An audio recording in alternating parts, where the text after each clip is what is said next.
Bienvenue à cette émission Entretien, messieurs et dames. Nous recevons pour vous Maître Simon Lusonzo. Simon Lusonzo, il est juriste, mais aussi c'est un acteur politique qui œuvre dans la province du Congo central, précisément dans la ville Miroir. De quoi donc il va s'agir au cours de cette émission? Nous allons parler, ou sinon il va nous expliquer, nous allons parler de l'article 30 du règlement intérieur de l'Assemblée provinciale du Congo central. Comme vous le savez, depuis près d'une semaine, en tout cas, les réactions fusent de partout par rapport à l'interprétation de cet article du règlement intérieur de la première institution de la province. Il s'agit donc de l'Assemblée provinciale du Congo central. Maître Simon Lusonzo, salutations spéciales et bienvenue.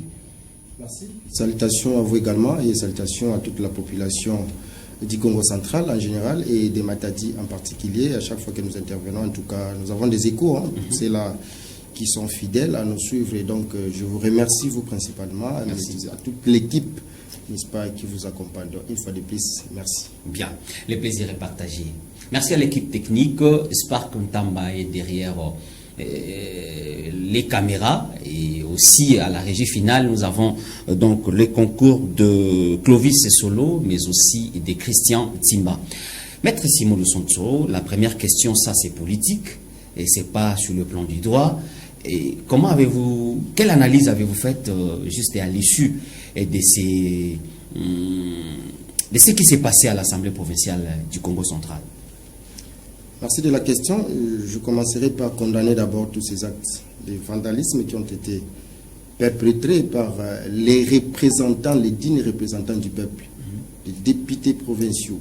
Et donc, je condamne fermement avec la dernière énergie tout ce que nous avons assisté à un scénario désolant qui, à tout citoyen, n'est-ce pas, soucier du développement, à tout citoyen consciencieux. En tout cas, je ne pense pas qu'il y a un seul Congolais, de manière générale, qui puisse encourager ce que nous avons vécu là. Mais la situation, de manière générale, je pense que une situation politique, tout est parti d'une démarche qui est tout à fait aussi légitime, une démarche qui est tout à fait aussi légale. C'est quoi la démarche? Parce qu'un groupe de députés qui avait estimé retirer, n'est-ce pas, la confiance et une sorte de disgrâce dans les chefs, non seulement du président sortant du bureau de l'Assemblée provinciale du Congo central, mais l'ensemble des membres qui composaient les bureaux de l'Assemblée provinciale du Congo central. Il faut rappeler ici qu'il y avait 3 membres parce que deux déjà avaient été limogés il y a quelques mois. C'est à l'issue de cette initiative aussi que nous avons connu ces échauffourées parce que aujourd'hui, nous avons assisté à 2 camps. L'Assemblée provinciale est actuellement divisée à 2 camps. Il y a un camp qui avait estimé des pétitions contre les présidents et les vice-présidents sortants, et un autre camp, n'est-ce pas, qui est venu aussi de manière, je dirais, offensive ou sinon défensive pour initier une contre-motion contre les mêmes membres du bureau. Voilà pourquoi nous avons assisté à ce que nous avons connu. Parce que nous devons retenir, il y a des ceux-là qui voulaient que les bureaux puissent quitter, il y a un autre groupe qui voulait que les bureaux puissent se maintenir. Voilà pourquoi ils se sont livrés à ces spectacles désolants, alors que au sein du temple de la démocratie, c'est la démocratie qui devait régner. Et la démocratie a ses principes.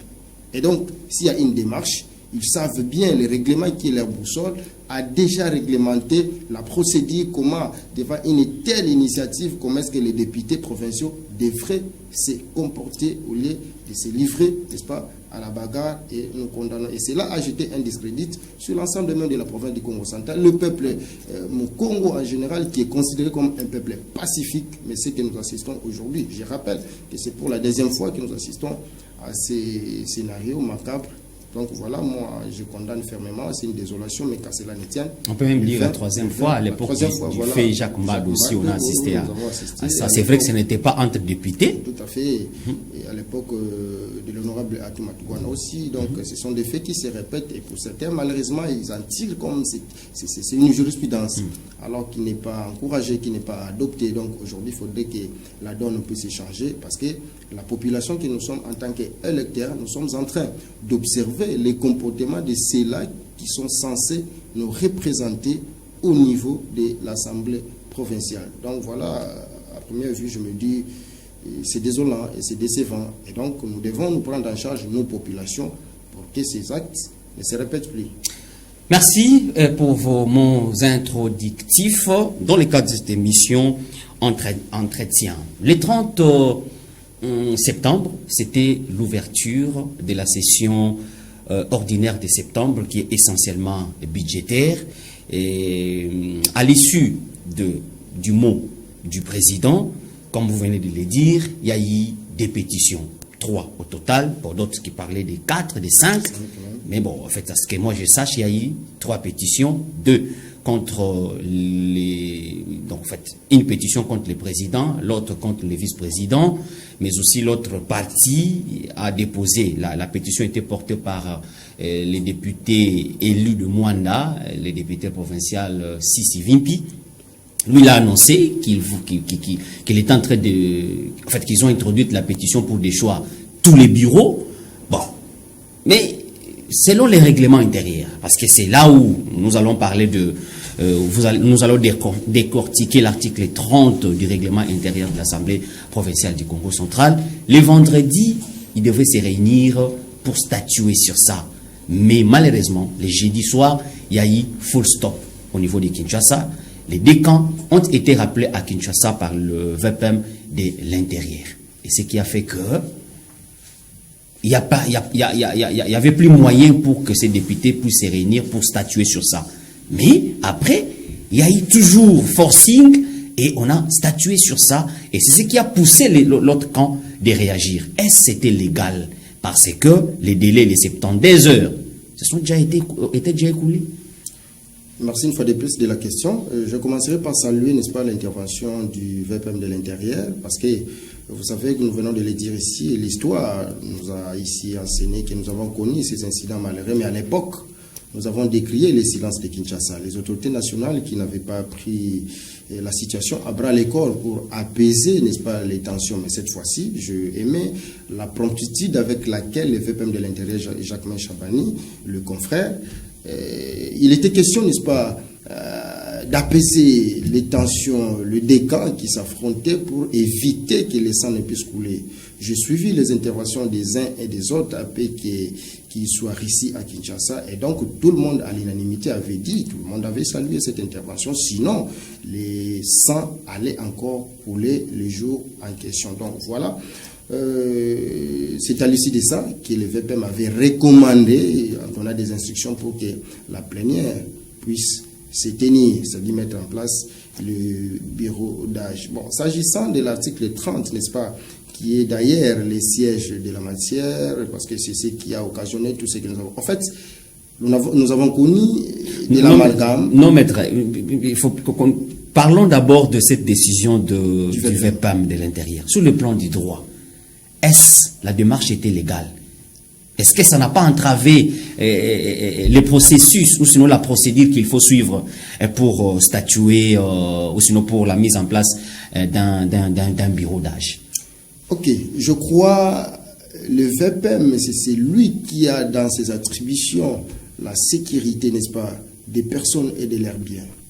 Ayant constaté que les personnes étaient en danger, ayant constaté que les tensions étaient montées de part et d'autre, et donc il était question que l'autorité puisse assumer en tant que pouvoir public, en tant que pouvoir central. Donc c'était une décision politique?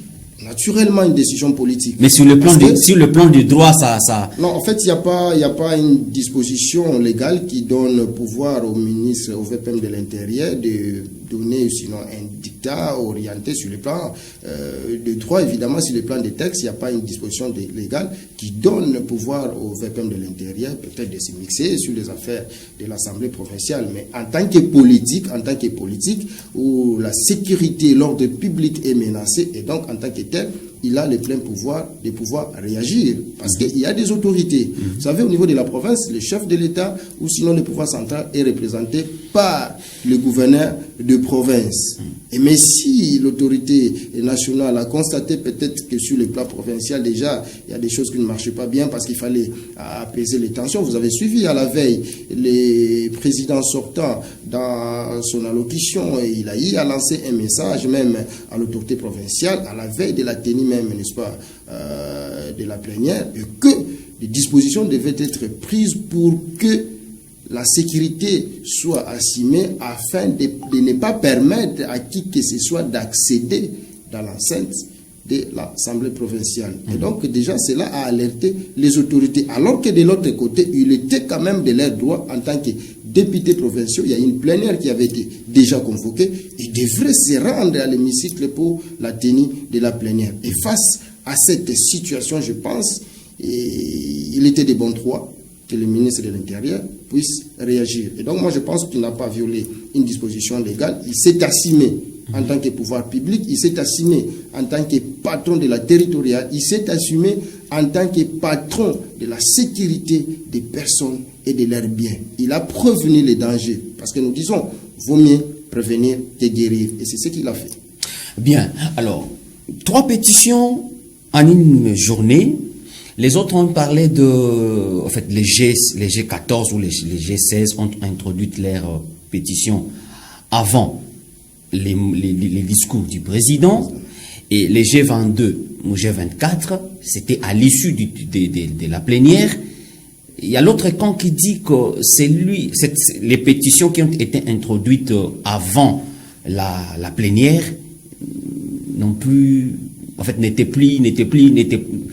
pas valables. Pourquoi? Parce que on doit introduire à l'issue de la session. Ils ont raison, ils ont tort.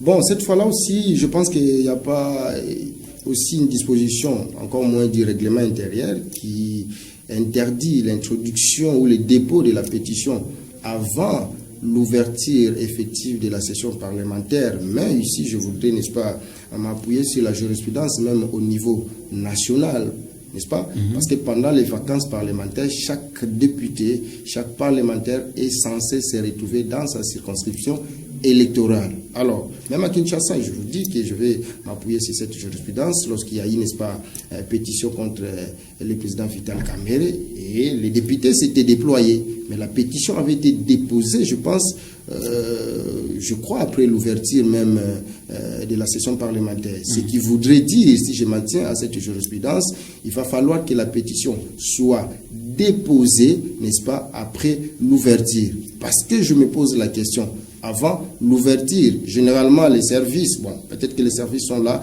même le président, le vice-président, tous ces membres du bureau, chacun, à ce qui les concerne généralement, ils sont en vacances parlementaires parce qu'il faudrait tirer des conséquences utiles. Je vous donne un autre exemple pour vous convaincre, et que la pétition généralement doit être déposée dans la logique après l'ouverture de la session parlementaire. Pourquoi? À supposer que vous déposez votre pétition 3 jours ou 4 jours avant l'ouverture de la session parlementaire, alors que l'article 30 vous dit, après 72 heures, il faudrait que la plénière soit convoquée pour l'examen des pétitions. Vous déposez votre pétition 4 jours avant l'ouverture de la session parlementaire. Et conformément, n'est-ce pas, au règlement intérieur, l'Assemblée sera-t-elle à mesure de convoquer la plénière disons pas mais après 72 heures à dater du dépôt de la pétition? Ça serait difficile parce que les députés sont en vacances parlementaires. Voilà pourquoi la logique, il faut déposer pendant la session parlementaire, dès lors qu'il y a eu l'ouverture des sessions parlementaires, vous déposez. Si en ce moment-là, on a la possibilité, l'Assemblée aura la possibilité, ou les bureaux aura la possibilité de pouvoir convoquer la plénière pour l'examen de la pétition après 72 heures délai imparti par les règlements intérieurs. Mais l'ouverture de la session peut se faire aussi par voie d'un communiqué? Naturellement, mais il faudrait attendre que le communiqué soit rendu public. Okay. Donc, si vous déposez avant que les communiqués ne soient rendus publics, les communiqués, n'est-ce pas, relatifs à l'ouverture de la session parlementaire, je me souviens, à l'époque de Mbouta Matousila, pendant qu'il était président, il avait, n'est-ce pas, procédé aussi dans ce sens-là. Il avait lancé, n'est-ce pas, les activités ou l'ouverture de la session parlementaire par voie d'un communiqué officiel. Donc, c'est faisable, cette possibilité est possible, mais en ce qui concerne la pétition, il faudrait alors que les communiqués soient rendus publics et bien après qu'il faut déposer sa pétition. La démarche, elle est tout à fait claire, parce que je dis ici, imaginez que vous allez dans le sens de déposer une semaine avant la rentrée parlementaire. Quelle sera la suite? Parce que après 72 heures, il faut convoquer la plénière pour examen des pétitions. Ce serait donc compliqué. Voilà la logique que vous puissiez déposer pendant la session parlementaire. Voilà, merci. Alors, si on peut lire l'article 30, je ne sais pas si on peut nous balancer aussi l'article 30 du règlement intérieur de l'Assemblée provinciale. Voilà, la réalisation est avec nous. La pétition pour la déchéance de membres du bureau n'est recevable que si elle est signée par au moins un tiers de membres composant l'Assemblée provinciale. Lorsque la pétition concerne le président de l'Assemblée provinciale, elle est signée par au moins la moitié de membres composant l'Assemblée provinciale. Aucune signature ne peut être ni retirée ni ajoutée après les dépôts de la pétition. La pétition en vue de la déchéance de membres du bureau de l'Assemblée provinciale est fixée à débat 72 heures après son dépôt. Une fois les débats engagés, il ne peut être interrompu jusqu'au vote. Les membres du bureau ne peuvent être mis en cause collectivement. Moi, je vais lire comme ça, vous allez expliquer. Lorsque tous les membres du bureau sont individuellement mis en cause, l'Assemblée plénière délibère au cas par cas. La séance est présidée par les doyens d'âge de l'Assemblée provinciale, assistés par les 2 députés provinciaux les moins âgés. Lorsque le président de l'Assemblée provinciale est mis en cause, l'Assemblée plénière est convoquée et présidée par les membres du bureau préséant. La déchéance de membres du bureau de l'Assemblée provinciale délibérant par suite d'une pétition n'est acquise qu'à la majorité absolue de membres composant l'Assemblée provinciale. Interprétation. Voilà, merci beaucoup. Je pense que cet article a plusieurs alinéas. Je crois qu'il va falloir apporter de la lumière, surtout sur les alinéas qui ont porté confusion, parce que vous savez, vous et moi, nous avons été informés que le président sortant avait même saisi, n'est-ce pas, la Cour constitutionnelle pour interpréter l'article 30. Bon, malheureusement, parfois c'est aberrant.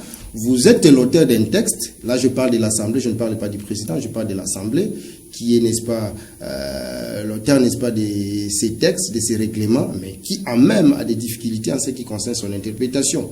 Mais il faut recourir à une autre personne. Mais ici, ce n'est pas l'Assemblée qui a des difficultés pour interpréter. Ce n'est pas l'Assemblée qui a saisi la Cour constitutionnelle. Merci beaucoup. Donc ici, vous parlez du président. Je n'ai pas voulu personnaliser les débats. En fait, le président à l'époque qui a engagé l'Assemblée, qui a saisi, n'est-ce pas, la Cour constitutionnelle pour l'interprétation. Mais avant, n'est-ce pas, de revenir sur les mots tels qu'employés par les députés et même dans les règlements par rapport à cet article 30. Je voudrais épingler une chose. En fait, là c'est sur le plan politique. Pourquoi nous avons assisté à ce que nous avons assisté par rapport à l'article 30? C'est parce qu'il y a un camp qui avait initié une pétition contre le président et le vice-président, conformément à l'article 30, qui voudra que lorsque la pétition vise le président de l'Assemblée, le nombre de signatures est qu'au niveau, la moitié des membres qui composent l'Assemblée, n'est-ce pas? Ici, le premier groupe avait respecté cette disposition légale. Alors, en ce moment-là, puisqu'il y a 2 membres qui étaient visés conformément au règlement, et il y a un autre membre, le rapporteur, qui n'était pas visé par le premier groupe. Pourquoi? Parce qu'il savait que puisque 2 membres sont visés, et c'est lui qui devrait présider la séance pour l'examen de ces pétitions, c'est les membres préséants. Parce que c'est là aussi, c'est ce qui a aussi causé, occasionné les débats pour dire non, voilà, M. Swam n'est pas préséant par rapport au président. C'est un faux débat parce que les membres qui étaient visés sont d'office mis à l'écart, mais les membres restants du bureau le plus séant, c'est celui qui devait diriger la plénière. Surtout que les membres, ils étaient justement nombre de 3. Il y a 2 qui étaient visés et c'est lui seul qui était resté. Voilà sur le plan politique. L'autre camp, les G14 ou 16, avait aussi réfléchi pour empêcher l'examen. La philosophie, c'était quoi? Je vous ai ici parlé d'une motion, d'une pétition, d'une action offensive ou défensive. C'est retrouvé devant, n'est-ce pas, un flou où il y a plusieurs pétitions. Quelle est la pétition qui doit être examinée en premier lieu? C'était ça le motif de la saisie de la Cour constitutionnelle par le président Papi Mantezolo. En fait, sur le plan politique, c'est un cas, c'est une situation qui a été voulue sciemment par ces groupes de députés, les G14 ou G16. Pourquoi? Parce que pour eux, ils se sont dit, c'est leur pétition qui avait précédé la pétition ou les pétitions du G20. Mais selon le porte-parole du G24 ou G22, que la pétition de l'autre cas n'avait pas respecté la procédure parce qu'il n'y avait que 14... Naturellement, j'arrive naturellement. Okay, la philosophie politique, c'était quoi? Moi, j'ai déjà compris, j'ai analysé la question de manière profonde. La philosophie, lorsqu'ils ont initié, les G14, lorsqu'ils ont initié les contre-pétitions, c'est là où j'ai fustigé sur ces plateaux pour dire comment un camp qui doit initier une pétition contre leur propre camp. Alors, c'est une situation qui était voulue. La philosophie, c'était quoi? L'examen de la première pétition, pour eux, c'est la pétition qui avait précédé les autres pétitions, et que l'examen de la première pétition devait emporter sur l'autre. Et puisque pour les présidents, dans leur cas, ils n'ont récolté que 14 signatures, et que sur le plan des droits, conformément à l'article 30 du règlement intérieur que nous venons de lire, cette pétition n'allait pas faire fortune. Vous comprenez? Parce que n'ayant pas respecté les nombres de signatures pour, n'est-ce pas, déchoir les présidents de l'Assemblée provinciale. Et si l'examen de la première pétition allait emporter, l'irrecevabilité allait être décrétée, parce que la pétition a été initiée en violation de l'article 30. Et c'est pourquoi l'on ne pouvait plus, en ce moment-là, examiner la deuxième pétition qui avait été initiée en bonne et due forme conformément à l'article 30. C'est-à-dire ayant acquis au moins 22 signatures, la moitié des membres qui composent l'Assemblée provinciale. Et par rapport à ça, l'examen de cette pétition ne pouvait pas avoir lieu. Pourquoi? Parce que le règlement lui-même dit, au cours d'une session parlementaire, aucun membre du bureau ne peut faire l'objet de 2 pétitions. Donc, en fait, c'était une manière de pouvoir bloquer l'examen des pétitions initiées par les G20. Voilà pourquoi il fallait saisir, n'est-ce pas, la Cour constitutionnelle, parce que la question déjà à l'interne est divisée. Le G22 qui disait non, voilà cette pétition, en tout cas nous ne connaissons pas cette pétition. Déjà, parce qu'elle aurait été initiée ou déposée avant l'ouverture de la session, parce que vous avez suivi, on nous a dit que cette pétition avait été déposée, je crois, à 9h avant l'ouverture de la session, alors que l'autre camp avait déposé après l'ouverture de la session parlementaire. Donc il fallait créer une cause pour éviter que la pétition qui a été initiée conformément au règlement intérieur ne soit examinée. La question devait être reportée à la session parlementaire de mars. Heureusement que le VPM a eu à intervenir pour que les bureaux d'âge soient mis en place. Mais la démarche du président, il y a un article du règlement intérieur qui lui donne cette possibilité de saisir la Cour constitutionnelle pour interprétation. Ok, il y a une disposition légale, je n'ai pas encore la disposition, mais quand vous lisez la Constitution et même la loi qui organise cette haute juridiction, je pense à la compétence en ce qui concerne sa saisine. Qui sont censés saisir, n'est-ce pas, la Cour constitutionnelle? Nous avons le président de la République, le gouvernement, le Parlement et le niveau provincial. Nous avons le gouverneur des provinces ou le gouverneur provincial. Nous avons le président. Les assemblées provinciales sont aussi compétents de pouvoir saisir la Cour constitutionnelle. Et donc, en ce qui concerne les modalités de saisine et les personnes qui peuvent saisir la Cour constitutionnelle, je pense la loi a déjà tranché. Et donc, pour répondre directement à votre question, le président de l'Assemblée provinciale, sortant Papier Mantezo, avait bel et bien qualité de pouvoir saisir la Cour constitutionnelle. Bien. Le 1er octobre, je pense, juste un jour après, 24 heures après l'ouverture de la plénière, l'ouverture de la session ordinaire de septembre, l'ancien président a fait une communication. Selon lui, les pétitions doivent être constatées par les membres du bureau. C'est-à-dire, vous introduisez les pétitions et c'est le bureau le président doit convoquer les membres du bureau pour que ces derniers puissent constater les pétitions. Est-ce cette nuance, vous la soutenez? Bon, la nuance, moi je m'en tiens au texte. Je l'ai toujours dit même à travers mes publications sur différents réseaux sociaux que je suis légaliste. J'ai fourni l'effort, n'est-ce pas, d'être esclave des textes. Et par rapport à cette allégation, j'ai essayé de parcourir le règlement intérieur. Nulle part, à moins que je puisse encore relire, n'est-ce pas, nulle part je n'ai trouvé cette disposition qui donne cette astuce, n'est-ce pas, au bureau de pouvoir constater une pétition qui a été déposée ou initiée par un député.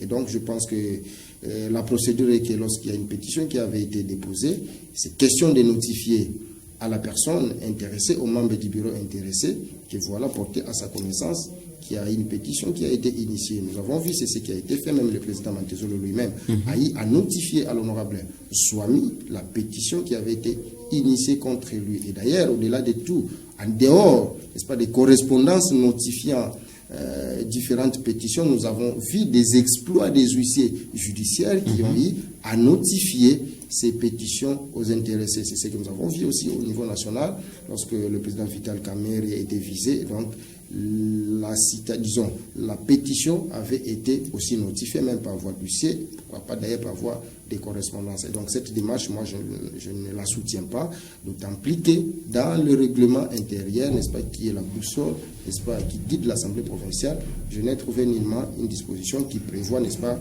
cette démarche, cette procédure. Controverse autour de l'article 30 du règlement intérieur de l'Assemblée provinciale du Congo central. On en parle au cours dans cette émission. Entretien qui a l'honneur de recevoir pour vous Maître Simon Lusonso. Il est juriste, mais aussi il est acteur politique. Donc avec lui, nous parlons du droit. Nous parlons des droits. On est tenté d'analyser cette disposition légale de la première institution de la province du Congo central. Maître Simon Lusonso, ces jours-là, les G14 ou G16, c'est compliqué avec les G14 et G16, ils ont dit qu'à Kobimate, les directeurs de l'administration de l'Assemblée provinciale, à Kobimate, ici on parle de doyen d'âge, pas bureau d'âge, mais Chambouya Lobarake, les juristes nous embrouillent. En fait, merci. En ce qui concerne les doyens d'âge, je crois que c'est l'alinéa, quelle est encore l'alinéa? Attendez, je vais relire quelques alinéas. Lorsque tous les membres, voilà, lorsque tous les membres du bureau sont individuellement mis en cause, l'Assemblée plénière délibère au cas par cas. La séance est présidée par les doyens d'âge de l'Assemblée provinciale assistés par les députés provinciaux les moins âgés. C'est une hypothèse. En fait, ici, notre règlement, il y a un vide. Le règlement n'a pas prévu la possibilité, peut-être, comme dans les cas sous examen, tous les membres alors, ils étaient visés. Déjà ici, bon, la disposition parle lorsque tous les membres, par exemple, mais la séance sera présidée par les doyens d'âge. Mais nous nous retrouvons dans un cas de figure où tous les membres, même les doyens du bureau d'âge, non, ici tous les membres du bureau plutôt sont visés, n'est-ce pas, tous les membres. Et qui doit présider, c'est les doyens. Maintenant, la procédure pour la mise en place du bureau d'âge, c'est cela le problème. C'est ici où on a recouru, comme si nous étions au départ, pour la mise en place du bureau. La procédure est connue. Comment mettons en place un bureau d'âge? C'est par l'entremise de celui qui a dans ses attributions, n'est-ce pas, l'administration de l'Assemblée provinciale, c'est-à-dire le directeur. Parce qu'il y a un camp qui a dit non, les doyens d'âge n'est pas, disons, le directeur de l'administration n'est pas les doyens d'âge. C'était ça le débat. Le directeur de l'administration de l'Assemblée provinciale n'avait pas pour rôle d'examiner les pétitions. Vous comprenez la nuance? Parce que pour eux, nous, voilà, l'article 30 parle du doyen d'âge. Effectivement, la mission du directeur se limite à la mise en place du bureau d'âge et il reviendra maintenant à la suite, conformément à cet article, à cet alinéa, au bureau d'âge qui est composé par les doyens, assistés de Benjamin, de pouvoir présider les séances, la séance plénière ou les séances plénières. En fait, il n'y a pas un vide juridique. Parce que lorsque vous lisez l'alinéa de cet article, qui dit lorsque tous les membres du bureau sont visés, et donc la séance plénière est présidée par les doyens d'âge, qui est assisté de 2 Benjamins. La question qui se pose ici, qui doit constater, parce que les dossiers administratifs des honorables députés sont gérés au niveau de l'administration, et il y a un responsable de l'administration qui doit ou qui maîtrise la situation, si c'est lui qui est le doyen d'âge, ainsi que les 2 Benjamins. Et le bureau d'âge en soi ne peut pas de lui-même s'improviser, ou sinon le doyen d'âge de lui-même ne peut pas se constater, s'improviser, ainsi que les 2 Benjamins, pour, n'est-ce pas, se placer à la tête du perchoir. Il y a une procédure. Et la procédure ici, il faut recourir comme si on était au début. Au début. Donc, la nuance ici, le directeur de l'administration ne vient pas présider les séances plénières pour l'examen des pétitions. C'est cela la nuance. Mais le directeur de l'administration met juste en place le bureau d'âge, conformément à cet article, et c'est au bureau d'âge qui sera présidé, chapeauté par les doyens d'âge, qui va, n'est-ce pas, présider les séances plénières relatives à l'examen des pétitions. Donc, il y a eu de l'amalgame, comme pour dire, l'article 30 ne donne pas pouvoir, ne donne pas compétence au directeur de l'administration de présider la séance plénière. Ce n'est pas aussi ce qui a été fait. Ici, la procédure, il faut qu'il y ait la passation du pouvoir, ou sinon la mise en place du bureau d'âge, et la procédure pour la mise en place du bureau est connue. Et c'est ce qui a été fait. L'on n'a pas violé l'article 30 tant évoqué par le président sortant Papi Mantezolo ainsi que son équipe, n'est-ce pas, qui ont clamé haut et fort que l'article 30 ne parlait pas du directeur de l'administration, mais plutôt du doyen du bureau d'âge. Et donc, ce n'était que de l'amalgame. Et je pense, même si la Cour suprême arriverait à répondre à sa requête, je crois que l'interprétation exacte, c'est celle-là. Autre chose, les directeurs de l'administration ne peuvent pas, parce qu'il a fait un communiqué demandant la délocalisation de la plénière à l'issue des altercations qui ont été liées au niveau de la salle de plénière. Selon l'autre camp, qui n'a pas droit de délocaliser la plénière, parce que il est le directeur de l'administration de l'Assemblée. C'est pas sa compétence. Ok. Je crois que en ce moment-là, le directeur de l'administration, il était le président des séances. C'est lui qui devait, à première vue, présider la cérémonie de l'installation du bureau d'âge. Okay. C'est lui qui a engagé l'Assemblée provinciale, parce que c'est à lui qui revient ce pouvoir, ses compétences, conformément au règlement. La mise en place du bureau d'âge, comme je viens de le dire, la procédure, nous la connaissons. C'est lui. Alors, en tant que tel, le règlement prévoit, parce qu'il y a une plénière qui, normalement, devrait se tenir dans l'hémicycle, au siège officiel, n'est-ce pas, de l'Assemblée provinciale du Congo central. Mais au regard de ces échauffourées, le règlement permet, si l'accès n'est pas possible, il y a possibilité que la plénière soit délocalisée. Et puisque c'est lui... Comme l'autre fois, c'était à Bilolo. Naturellement, lorsque Mbouta Atoumatoubouana avait été destitué, nous le savons bien, c'est un cas de jurisprudence, la plénière avait été tenue à Bilolo.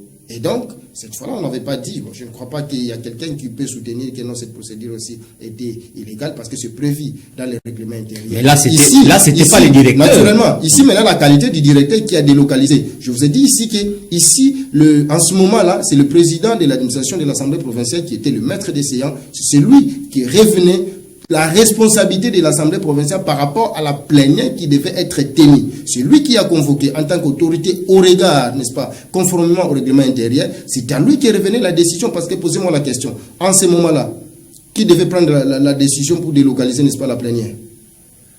Il n'y a personne, il n'y a que lui qui était investi de ce pouvoir-là, en ce moment-là, de convoquer la plénière et de décider. Ayant constaté que le climat ne pouvait pas permettre, au regard de ces incidents, que la plénière se poursuive se tiennent ou se poursuivent dans l'enceinte de l'hémicycle, il était tout à fait normal, conformément aussi au règlement, de pouvoir délocaliser. Est-ce dans ce climat, il fallait continuer, n'est-ce pas, à tenir la plénière dans ces conditions-là? C'était impossible, parce qu'il y a un camp qui ne voulait pas que la plénière se tienne. Donc moi, je pense qu'il est tout à fait normal, il est tout à fait aussi légal que la plénière soit délocalisée conformément au règlement. Donc il était investi de ce pouvoir-là en ce moment-là en tant que maître des séances. C'est lui qui a engagé l'Assemblée provinciale. Et par rapport à la démarche de ces députés qui bloquaient les passages au directeur, là aussi c'est... on peut dire que les députés sont des ignorants, si je peux le dire dans ce sens. Vous savez, j'étais sidéré, je vis des députés à travers les images, vous avez peut-être aussi constaté cela, des députés qui se sont tenus, n'est-ce pas, à l'entrée principale de l'Assemblée provinciale, comme pour dire, à Lingala même, yo directeur, police, l'article 30, l'obélité directeur, bima batala yo amutu konye bimate. Mais c'est désolant. Ce sont des actes barbares que moi, personnellement, à ma qualité de juriste aussi, en tant que citoyen, que je ne peux pas, n'est-ce pas, encourager. C'est une manière de séquestrer quelqu'un. Vous et moi, nous avons les droits constitutionnellement garantis de pouvoir circuler sur toute l'étendue du territoire national.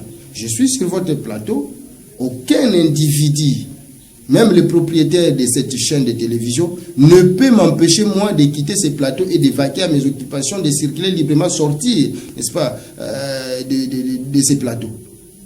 Mais on va empêcher à une autorité aussi investie de pouvoir procéder, n'est-ce pas, à la tenue d'une plénière, mais on va l'empêcher de ne pas quitter.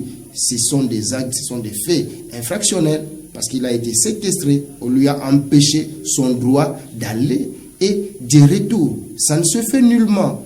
Dans un temple, n'est-ce pas, de la démocratie, la démarche, c'était quoi?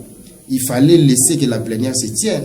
Les irrégularités devraient être relevées lors de la plénière. Je vous donne un exemple. Moi, je suis avocat. Lorsqu'une partie initie une action judiciaire et que par rapport à la procédure, les règles de l'art n'ont pas été respectées pour qu'une personne comparaisse devant le juge, la personne ne peut pas de chez elle à la maison pour dire « Non, je ne viens pas comparaître parce que la procédure a été biaisée. » Non, il faut comparaître pour faire observer au juge que vous ne pouvez pas vous déclarer régulièrement saisi, d'autant plus que la procédure n'a pas été respectée. Il y a un délai, par exemple, pour comparaître devant le juge, un délai qui est prévu de 8 jours francs. Mais si vous constatez que l'exploit vous invite à comparaître, à violer les dispositions légales, vous n'allez pas rester chez vous à la maison et dire non, on n'a aucun dété parce que l'exploit n'a pas respecté les principes établis. Il faut aller comparaître, faire observer au juge, monsieur le président, en tout cas, je suis venu en bon citoyen, mais en réalité, conformément à la loi, vous ne pouvez pas procéder parce que. C'est cela, mais ils ont manqué la finesse, ils ont manqué le discernement. Ils ne pouvaient pas séquestrer. Ils ont évoqué l'article 30, il aurait fallu qu'ils comparaissent, faire observer par une motion, n'est-ce pas, comment dirais-je, il y a des motions incidentielles, par exemple, motion incidentielle, intervenir pour dire non, vous ne pouvez pas procéder parce que la loi ne vous donne pas pouvoir, vous avez délocalisé, vous ne devriez pas délocaliser. Ce débat devait dérouler au niveau de l'hémicycle. Au lieu de vous comporter en gangster, fermer la porte, barricader la porte, mais au finish, la loi dit c'est la loi et l'État, voilà, le directeur a été sauvé de justesse et la plénière a été tenue. Mais nous fustigeons, c'est contre les gains. Vous soutenez la légalité conformément au règlement, mais vous posez aussi des actes illégaux. Une chose et son contraire. Et même par rapport au délai, je pense qu'on va aussi revenir par rapport à ça. Absolument. Donc voilà un peu. Délai. La plénière, c'était la plénière d'ouverture, c'était le lundi 30. Le lundi 30. 72 heures, c'est le vendredi. Et on est arrivé jusqu'au lundi. Samedi et lundi. Samedi et lundi.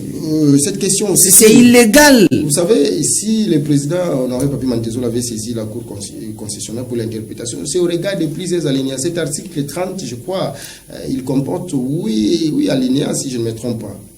Déjà, même par rapport au délai. Je vous lis parce que cet article parle d'un délai de 72 heures. C'est un délai, c'est un alinéa aussi qui est interprété d'une manière ou d'une autre. Voici ce que dit l'article 30, je crois, alinéa 1, 2, 3, 4. La pétition en vue de la déchéance des membres du bureau de l'Assemblée provinciale est mise à débat, virgule, 72 heures après son dépôt. Point.